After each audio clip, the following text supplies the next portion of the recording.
મિત્રો, જૂનાગઢમાં બનેલી સત્ય ઘટના છે તે તમારી સમક્ષ લાવી રહ્યો છું. થોડો સમય કાઢીને એક કથા અંત સુધી જરૂરથી સાંભળજો.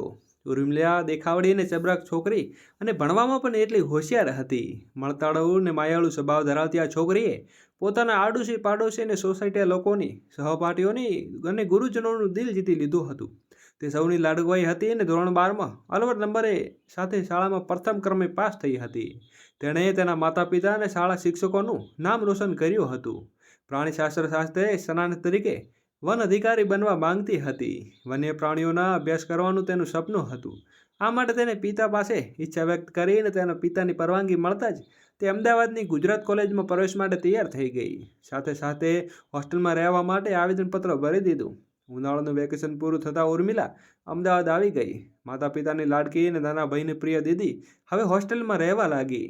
નવું વાતાવરણ, નવો અભ્યાસક્રમ અને નવા મિત્રો વચ્ચે આ માયાળુ છોકરી ગોઠવાઈ જવામાં વાર ન લાગી. અન્ય છોકરીઓ તેને પોતાની મિત્રો બનાવવાની ઈચ્છા વ્યક્ત કરતી હતી. છોકરાઓ પણ તેની સાથે વાત કરવા તળપલા રહેલા હતા. શિક્ષકો તેની તેજસ્વી વિચારોથી પ્રભાવિત થઈને તેને ભણાવવા માટે ઉત્સુક રહેતા. અહીંયા જૂનાગઢની એક છોકરી સરિતા અને જૂનાગઢમાં પાસે નાના ગામમાં રહેતું સુખપુર રસીલા સામે ઉર્મિલાને ગાઢ મિત્રતા થઈ. કોલેજમાં આ ત્રણેય એક જ બેન્ચમાં બેસતી. તેઓ સાથે મળીને સાંસ્કૃતિક કાર્યક્રમોમાં ભાગ લેતી અને ઉર્મિલાએ બીએસસીના અંતિમ વર્ષમાં પરીક્ષા પૂર્ણ કરી.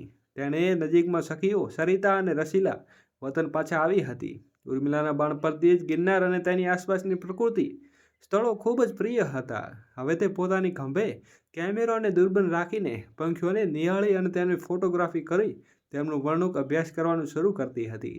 એક દિવસ સરિતા તેની સાથે મુલાકાતે આવી. ઉર્મિલા તેના અચાનક આગમનથી આશ્ચર્ય પામી. અરે સરુ, કેમ આમ અચાનક આવી ગઈ છે? સરિતાએ ઉત્સાહપૂર્વક જમ્યું. ઉર્મિલા, રશિયાએ ફોન કર્યો હતો કે આપણે સુખપુર જઈએ. તને ખબર છે તેના ગામમાં ગિરનારની ગોદમાં વાવણી છે. નવું પંખી જોવા માટે વનવિહાર કરવાનું સરસ પ્રસ્તુત થશે. ઉર્મિલાએ થોડી ક્ષણ ચિંતન કરી. મારે હાલમાં નવરંગ પંખીઓનો અભ્યાસ કરવો છે. અહીં ગિરનારમાં જંગલોમાં મહેમાન બને છે. તેનો અવાજ રેકોર્ડ કરવાનો અને તેને માળાઓને નિહાળવાનું છે. રસીલા તે સમજાવતી હતી બોલી, સરિતાનું ગામ પણ ત્યાં જ છે ને. ગિરનારની નજીક હોવાના કારણે તું તારા અભ્યાસને પણ આગળ વધારી શકીશ અને દેશી ચૂલાઓની વાનગી, રોટલા અને માખણ પણ ખાવા મળશે. આ વાતોથી ઉર્મિલાએ મનવાનું સરળ બન્યું. બંને સખીઓ સાંજે સુખપુર જવા માટે બસમાં બેસી ગઈ. મુસાફરી દરમિયાન તેમના આનંદની મર્યાદા ન રહી. બસ કંડક્ટરે ટિકિટ પૂછ્યું. સુખપુર? હા, ઉર્મિલાએ જવાબ આપ્યો અને પૈસા આપ્યા. મિત્રો, બસ જ્યારે સુખપુર તરફ આગળ વધી રહી હતી, બંને સખીઓ વાતમાં એટલી ગર્વ થઈ ગઈ કે બહાર ઘોર અંધારું છવાઈ ગયું હતું. તે વાતમાં ભાન રહ્યું નહીં અને બસ ધીરે ધીરે ઘોર અંધકારમાં આગળ વધી રહી હતી. અને સરિતાએ ચિંતાથી કંડક્ટરને પૂછ્યું, સુખપુર આવ્યું કે ન હોય તો નહીં જાય ને?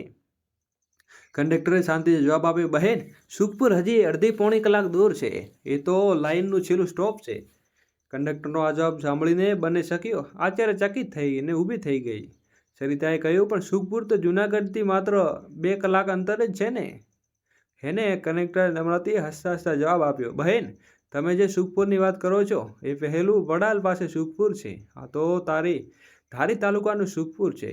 કંડક્ટરનો જવાબ સાંભળીને બંનેની આંખોમાંથી પાણી આવી ગયા. ઉર્મિલા રડમસ ચહેરે બોલી, અમારું તે વડાલ પાસે સુખપુર જવું હતું. કંડક્ટરે મમતા સાથે કહ્યું, તમારે બોર્ડ બરાબર વાંચવું જોઈએ. અરે બહેન, બસમાં બેઠેલા 5-7 અન્ય મુસાફરો ધ્યાન આ વાત પર કેન્દ્રિત થયું. સરિતા ડૂસતા ભરવા લાગીને, હવે અમે શું કરીશું? ક્યાં જઈશું ને અહીંયા ક્યાં બાજુ અમારા કોઈ સગા સંબંધીઓ કે ઓળખાણીઓવાળો નથી. મિત્રો, આનો જવાબ આપતા કંડક્ટરે કહ્યું, આ સમયે અહીંયા કોઈની વાહન પણ મળશે નહીં. સમય છે રાતના 8:30. માની લો અને કંઈ રસ્તો કાઢીશું. બસમાં મુસાફરોમાંથી કોઈને જાણવા લાગ્યું કે સવાર સુધી અમારા ઘેર રોકાઈ જાઓ, પછી સવારમાં બસમાં બેસી જશો. પરંતુ કંડક્ટરે આ વિચાર સ્વીકાર્યો નહીં. જુવાન દીકરીઓને કોઈ અજાણ્યાના ઘેર મોકલવું તેના માનવવાદી અને હૃદયને ગમતું ન હતું. તેમણે વિશ્વાસ આપતા બોલ્યો, ચિંતા ન કરો, કોઈ રીતમાં વિશેષ ન થાઓ, હું જરૂર કોઈ રસ્તો કાઢીશ. આ સાંભળીને કંડક્ટરે અચાનક સુખપુરના મુખી કાનજી બાપા યાદ આવ્યા. કાનજી બાપા જેઓ ગામની પેઢીગત મુખી હતા, અંત્યત ઉદાર અને સહકાર પ્રદાન કરવામાં માનવતાવાદી હતા. કંડક્ટરે જોશીભાઈ ઘણા વર્ષોથી આ ફિક્સ લાઇન પર ફરજ બજાવતા હતા અને કાનજી બાપા ઘરે તેમની ખાસ ઓળખાણ હતી. મુખી બાપાના ઘેરથી સવાર સાંજ રોટલા, દૂધ અને છાશનો વ્યવસ્થિત પુરવઠો હતા. આ તેમને ઉદાર સ્વભાવથી સાક્ષી હતી. બસ ધારીના માર્ગે એક વળાંક લઈ હતી ને ત્યારે કંડક્ટરના મનમાં કાનજી બાપાનો વિચાર આવતો હતા. તદા તેને તરત વાદળી બોલાવી, હવે હું કાનજી બાપા પાસે મદદ લઉં છું. સુખપુર આવી ગયું તો બધા મુસાફરો સાથે ઉર્મિલા અને સરિતા ચિંતાતુર ચહેરા સાથે બસમાંથી નીચે ઉતર્યા. બસ ઠેકાણે મૂક્યા પછી કંડક્ટરે ડ્રાઈવરને વિગતવાર કહ્યું, ચાલો રાણાભાઈ, આ બંને દીકરીઓને મુખી બાપાના ઘેર મૂકી આવીએ. મુખી બાપાનું ઘર આવી ગયું છે અને ડેલી ઉગાડી હતી. કંડક્ટરે અવાજ દીધો, મુખી બાપા ઘરે છો કે? અમે મહેમાનને લાવ્યા છીએ. મુખી બાપા ઘરની ઓરડામાંથી ઓસરી સુધી આવ્યા અને તેઓ હસતા હસતા બોલ્યા, અરે આવજો જોશીભાઈ, અમે રાણોભાઈ પણ છે ને. હા, આવો, સૌનું સ્વાગત છે. મુખી બાપો ફળિયાના તરફ જઈને મહેમાનોનું ઉષ્માભર્યું સ્વાગત કર્યું. આવજો દીકરીઓ, આવો. તેમણે બંને અજાણ દીકરીઓને પણ પ્રેમથી આવકાર્યું.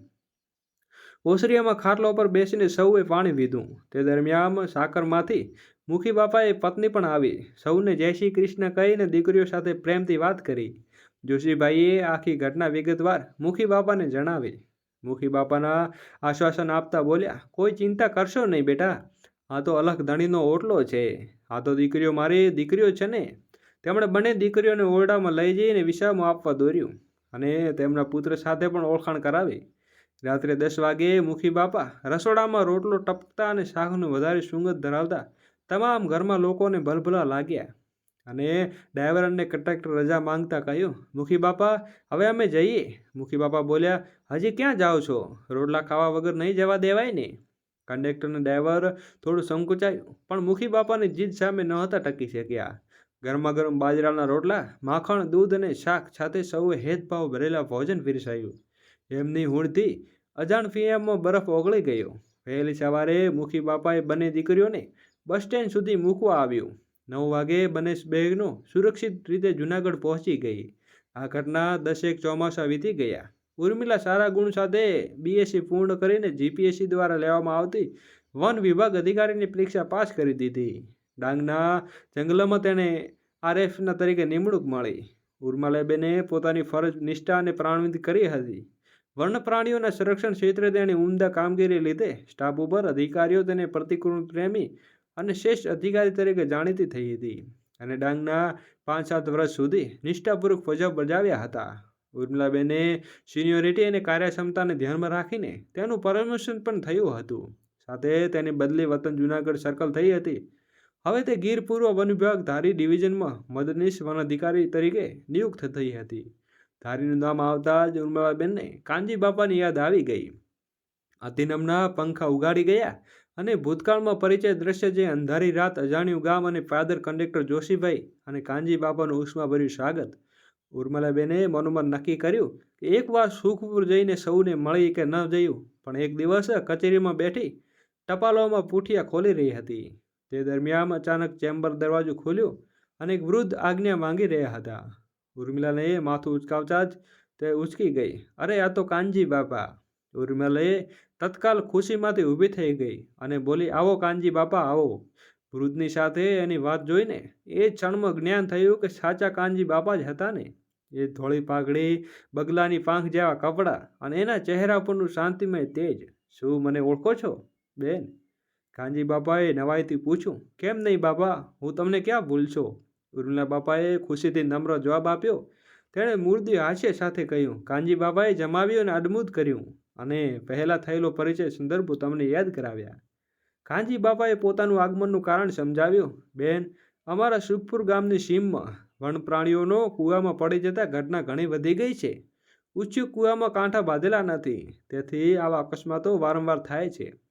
નિવારણ માટે વન વિભાગ દ્વારા સહાય મેળવવા માટે હું અહીંયા આવ્યો છું અને જો તમારે શક્ય હોય તો તમે મદદ અને ચેનલને સબસ્ક્રાઈબ કરી શકો છો.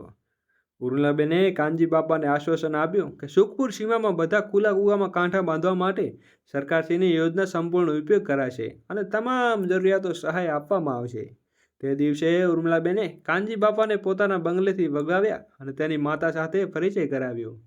ઉર્મિલાબેને પોતાના પિતાના અવસાન પછી તેની માતા સાથે રહેવાતી હતી.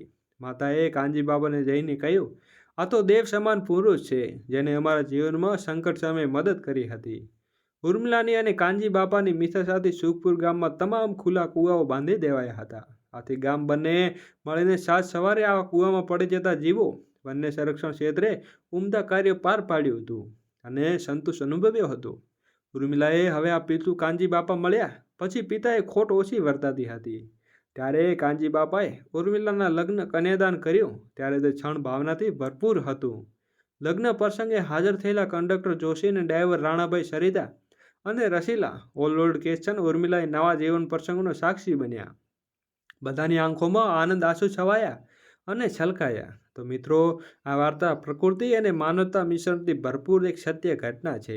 જો આ વાર્તા તમને પસંદ આવી હોય તો વિડીયોને લાઇક કરો અને ચેનલને સબસ્ક્રાઈબ કરવાનું ભૂલશો નહીં અને બેલ આઇકોનને નોટિફિકેશન ઓન કરી દેજો અને જેવા નવા વિડીયો અપલોડ થશે તેવી માહિતી તમને સમયસર મળી રહેશે. તો મિત્રો, નવી વાર્તા સાથે મળીશું. ત્યાં સુધી બધાને જય શ્રી કૃષ્ણ અને જય શ્રી મા ગાત્રા.